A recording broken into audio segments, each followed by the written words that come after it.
we often have buzzwords that are thrown around organizations. And about 10 years ago, I remember innovation was the big buzzword. Everybody was building an innovation department. Everybody was being innovative, and it became one of the values in most organizations.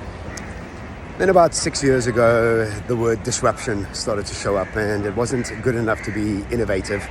Now we had to be disruptive, which is a very different idea besides innovation. Innovation is doing what you did last year, just a bit better. Disruption is making your current business model obsolete to create a new one. And then a few years ago, the word agility started to come into the play, and everybody became adaptable and agile. And guess what? Nothing really changed in any of those organizations where they were innovative, they were disruptive, or they started to go through a process of adaptability. So today we have a new word. It is the word of unlearning.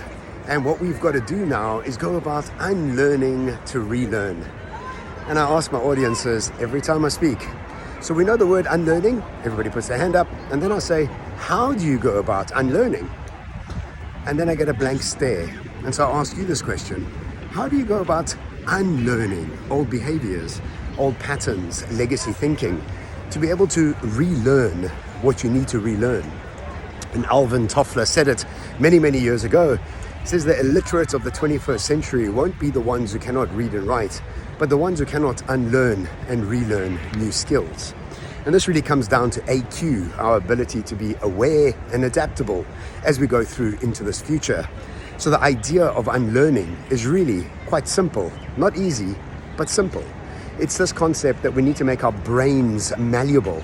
We need to be able to understand that the only way we can really unlearn is through the process of meditation, where we're able to relax our brain waves, relax the neurons that usually wire and fire together, to be able to rewire and refire our brains. Now, if our brains are constantly in a high beta brainwave, which means that we're addicted to certainty, in a rush and anxious and in survival mode, we can't unlearn.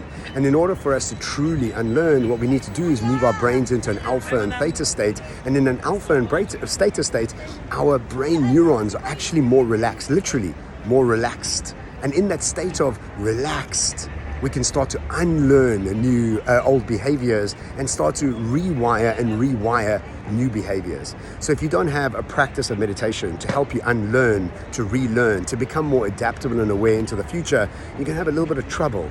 So I urge you to pick up a practice as soon as possible. Ciao from Dubai.